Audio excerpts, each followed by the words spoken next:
ভারতের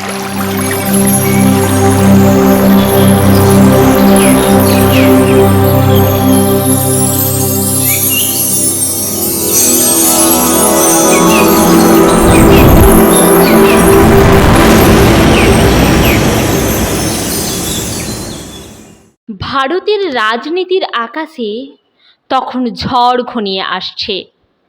একদিকে রমেশচন্দ্র দত্ত, আনন্দমোহন বসু, ফিরোজ শাহ মেহতা, দাদাভাই নওরোজি, সুরেন্দ্রনাথ, আর একদিকে বালগঙ্গাধর তিলক, বিপিনচন্দ্র পাল, অরবিন্দ ঘোষ, লালা লাজপত রায়। নরমপন্থী এবং চরমপন্থী উভয় দলই মেতে উঠেছে। জাগরণের ঐকতান চলেছে সর্বত্র। গোখলের ডেকান এডুকেশন সোসাইটি, আনন্দমোহন সুরেন্দ্রনাথের ইন্ডিয়ান অ্যাসোসিয়েশন, তিলকের গোরক্ষিণী সভা একযোগে এগিয়ে চলেছে। সংগঠনের রব পড়ে গিয়েছে দেশে। এর আঁচ গায়ে নিয়ে কলেজ ছেড়ে এলো বীরু রায়। কি করবি এখন? আর তো পড়তে পারলি নে, কিন্তু একটা কিছু তো করতে হবে। চুপ করে বসে থাকাটা ভালো নয়। শুধু বাবার নয়, সব জ্যেষ্ঠ জনেরই ওই কথা। হাতে কাজ না থাকলে মাথা তো আরও বিগড়াবে। তবে চাকরি বাকরি তো আর নয়, স্বাধীন কিছুই করতে হবে। কলকাতায় চলে এলো আবার মোক্তারি পড়তে। মোক্তারি পাশ করে যখন কুষ্টিয়াতে ফিরে গেল, তখন সেই দুর্যোগের মেঘে বজ্র গর্জন শুরু হয়েছে। কূটবুদ্ধি লর্ড কার্জন বাংলার দেহে করাত চালাচ্ছেন। অসহ্য! বাংলাকে নষ্ট করে ভারতকে হাতে রাখবার এক অদ্ভুত ফোন দিয়ে। কলকাতা থেকে যে উত্তাপ নিয়ে এলো, বাড়ি এসে আদালতে ঢুকতে না ঢুকতে তা আগুন হয়ে ফেটে পড়ল। সারা বাংলার লোক চেঁচিয়ে উঠল। সুরেন বাণিজ্যের মুখ তখন আগ্নেয়গিরি। আগুন ঝরছে শুধু। কুষ্টিয়ায় প্রতিবাদ সভা ডাকল বীরু রায়, অশ্বিনী বিশ্বাস প্রভৃতি। বক্তৃতা দিতে এলেন ফরিদপুরের অম্বিকা মজুমদার, কুমারখালীর শিবচন্দ্র বিদ্যার্ণব আর বাংলার বার্ক স্বয়ং সুরেন্দ্রনাথ। তুমুল বক্তৃতা হলো। সারা বাংলায় হলো এমনই প্রতিবাদ। কিন্তু কার্জনের হাতের করাত থামল না। দ্বিখণ্ডিত বাংলার দেহ দিয়ে রক্তবন্যা বইতে লাগলো। বীরু রায় মোক্তারির কথা ভুলে গেল তখন, সঙ্গে সঙ্গে অশ্বিনী বিশ্বাসও। 1905-এর 7ই আগস্ট সেদিন বঙ্গভঙ্গের প্রতিবাদে গড়ে উঠল বিদেশি বর্জনের ব্যাপক আন্দোলন। নেতৃত্ব দিলেন সুরেন্দ্রনাথ, অশ্বিনী দত্ত, বিপিন পাল প্রভৃতি। ওদিকে মাথা জাগাতে লাগলো স্বরাজ্যের দাবি। আমরা পুরো স্বায়ত্ত শাসন চাই, আমাদের হাতে ক্ষমতা দাও।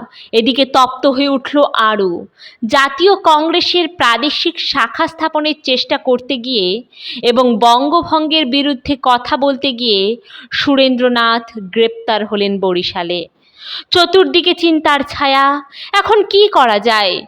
মীমাংসাও ওই একই। এখনকার যা কাজ তাই। গড়ো গড়ো, গড়ে ওঠো, গড়ে তোলো। বাংলার আকাশে বিপ্লবের রক্তকীর্তন।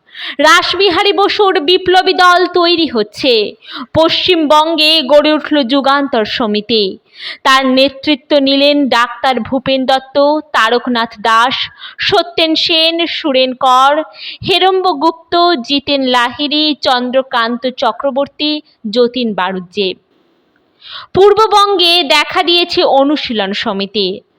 প্রমথ মিত্তির যার প্রতিষ্ঠাতা এবং প্রথম সভাপতি।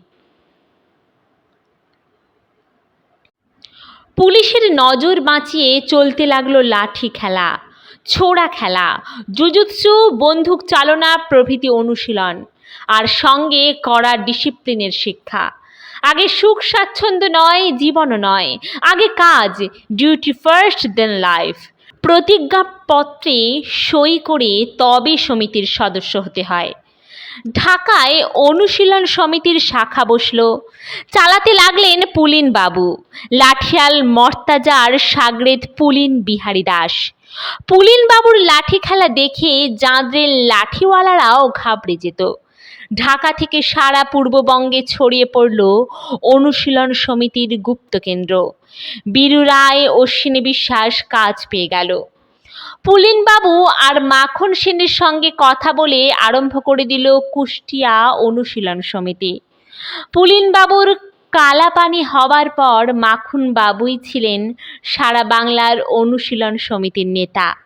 কুষ্টিয়া অনুশীলন সমিতির উদ্যোক্তা আর প্রধান কর্মী সবই এই দুই তরুণ মুক্তার। রীতিমতো কাজ শুরু হলো। অনুশীলনের সঙ্গে সঙ্গে চলল বিলিতি বর্জনের প্রচার। এই সময় থেকেই বীরু রায়ের আর এক নাম হয়ে গেল ব্রহ্মচারী BN রায়।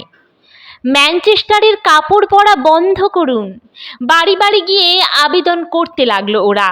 হাত জোড়ো করে নিজেদের পরনের জোলাটে কাপড় দেখাতে লাগলো। পথে ঘাটে স্বদেশের ওই গান, মায়ের দেওয়া মোটা কাপড় মাথায় তুলে নেই রে ভাই। কিন্তু লোকের এক কথা, ম্যানচেস্টার তো পরবো না, কিন্তু তাঁতের কাপড় অত কোথায়? আর দেশি মিলের কাপড় বলতে তো ওই কটা বোম্বাই মিলের কাপড়, তা কখানেই বা পাওয়া যায়, আর তার দাম কত? এ কথা ঠিক, এরও একটা ব্যবস্থা করতে হয়। অশ্বিনীর সঙ্গে যুক্তি করে বীরেন রওনা হয়ে গেল বোম্বাই। সস্তা দরে কাপড় চাই বাংলায়, মোটা হোক তাতে ক্ষতি নেই, কিন্তু ম্যানচেস্টারকে বর্জন করতে আমাদের সাহায্য করো, আমাদের কাপড় জোগাও। তখন 1906 সাল। কুমারখালীর মোহিনীমোহন চক্রবর্তী মশাই কুষ্টিয়ায় কাপড়ের মিল স্থাপনের কাজে দ্রুত এগিয়ে চলেছেন। আপ্রাণ খেটে শেয়ার বিক্রি করছেন, কাজ দেখছেন। দেশের লোকের হাতে যাতে কিছু দেশি কাপড় তুলে দেওয়া যায়। পরের বছরে সুতো কাটা আর কাপড় বোনার ডবল বিভাগ নিয়ে কাজ শুরু করে দিল কুষ্টিয়ার মোহিনী মিল। ওদিকে বোম্বাই গিয়ে তিলকের সঙ্গে দেখা করল বীরু রায়।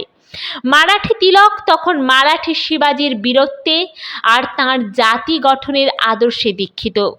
তিলকের সাহায্যে মিল মালিকদের ধরে কম দামে মোটা কাপড়ের একটা কোটা আদায় করে ফেলল। 1 বছর ধরে বোম্বাইয়ের নানা জায়গা ঘুরে 1907 সালে এলো সুরাটে। তখন সুরাট কংগ্রেসের অধিবেশন আরম্ভ হয়েছে। সভাপতি হয়েছেন গোপাল কৃষ্ণ গোখলে। এর 2 বছর আগেই সার্ভেন্টস অফ ইন্ডিয়া নামক দল গঠিত করেছেন তিনি। সুরাট কংগ্রেসে গিয়ে আলাপ হলো অরবিন্দের সঙ্গে। অরবিন্দ তখন আগ্নেয়গিরির গোহরাগ্নি, অন্তরালে থেকে অগ্নিকাণ্ডের আয়োজন করছেন। এমনই সময়ে টেলিগ্রাম গেল বাড়ি থেকে, ফাদার ডাইং কাম শার্প। বিদ্রোহের একটা বীজ বুকে নিয়ে বাড়ি ফিরে এলো বীরু রায়। সীতাপ্রসন্ন মারা গেলেন, সংসারের ভিত্তিভূমিটা ধসে গেল। কিন্তু হৃদয়ে আঘাত পেয়েও বীরেন্দ্রনাথ দমল না। অনুশীলন সমিতির কাজ সমানে চলতে লাগলো। কুষ্টিয়াতে তখন পাদ্রী হিকেনবোথম সাহেব খ্রিস্ট ধর্মের সঙ্গে সঙ্গে ব্রিটিশ শাসনের যাজন করছেন। হিন্দু সভ্যতার বিরুদ্ধে নোংরা অবজ্ঞা ছড়াচ্ছেন প্রকাশ্যে, আর ধর্মান্তরিত করে ব্রিটিশের স্তাবক দল গঠন করছেন গোপনে। দেশের নবজাগ্রত যুবশক্তি এটা সহ্য করতে রাজি নয়। একদিন অন্তরাল থেকে রিভলভারের ঘোড়া নড়ল, কিন্তু হিকেনবোথম মরলেন না। লর্ড ক্রাইস্ট তাকে বাঁচিয়ে দিলেন। গুলি কানের কাছ দিয়ে বেরিয়ে গেল। পুলিশ হামলা করল অনুশীলন সমিতির উপরে। বীরুর প্রতি তীব্র সন্দেহ, কিন্তু তন্ন তন্ন করে খুঁজেও কোনো প্রমাণ পেল না। বীরুকে না ধরতে পেরে গজরাতে লাগলো মনে মনে। বীরুকে ধরতে পারল না, কিন্তু নজরে ধরে রাখলো। গোটা সমিতির পিছনে লেগে রইল গুপ্তচর। সমিতির প্রকাশ্য কার্যকলাপ একরকম বন্ধ হয়ে গেল। ঠাকুর কুষ্টিয়ায় এলেন বাংলা 1321 সালের শেষে কি 22 সালের প্রথমে, অর্থাৎ খ্রিস্টীয় 1914-15 মধ্যে। বীরু রায়ের তখনও সেই অবস্থা। মক্কেল জুটলে একবার আদালতে যায়, আর বাকি সময়টা পুলিশের নজর এড়িয়ে চরমপন্থীদের নীতি অনুসরণ করে, ঘুরে বেড়ায় এদেশ ওদেশ। কিন্তু এইটাই কি পথ? এমনই করে কদিন চলতে পারে মানুষ? আর তাতে মানুষ গঠনের কাজ কিছু হতো, তাও না হয়।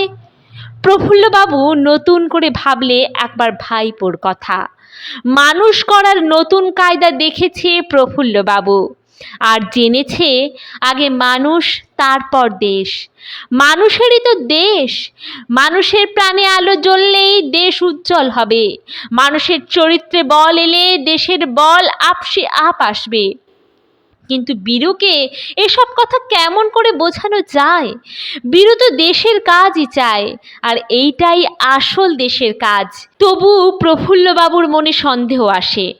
বীরু হয়তো বলবে, যারা নেচে কীর্তন করে বেড়ায় দেশে দেশে, তাদের প্রোগ্রামে কখনো এসব থাকতে পারে? ও যে ছেলে, হয়তো প্রকাশ্যেই বলবে, ওসব আমি মানি নে। সুতরাং ওসব কথাই দরকার নেই। প্রফুল্লবাবু ভাবলে অন্যভাবে বাগে আনতে হবে আগে। একদিন বললে, বীরু, গান শেখা না আমাকে একটু। তোর তো গান বাজনা দুই জানা আছে। কাকা আবদার করেছে, আর কি বলবে। বললে, তা আপনি যদি বলেন তো কাছারির পর হবে। যেটুকু জানি আপনি শিখবেন। বীরেনের গলা ভালো, হারমোনিয়াম বাজিয়ে সুন্দর গান করতে পারে, তবলার ঠেকাও জানা আছে। দলে পড়ে শুধু রাজনীতি করেনি, অনেক কিছু করেছে। বাপ মা যাকে এক কথায় বলে থাকে বয়ে যাওয়া, তা তার জীবনে অনেকখানি ঘটেছে। প্রফুল্লবাবু গড়াইয়ের ধারে বাঁশের মাচা বানিয়ে নিলে একখানা। সন্ধ্যার সময় খোলা হাওয়ায় সেই মাচায় বসে গানের চর্চা করে খুড়ো ভাইপো। সঙ্গীত সাধনার মধ্যে সঙ্গতির সাধনা চলতে লাগলো। আগে অন্তরের বাধা ঘুচুক, তারপরে যদি অন্তরকে বাঁধা যায়।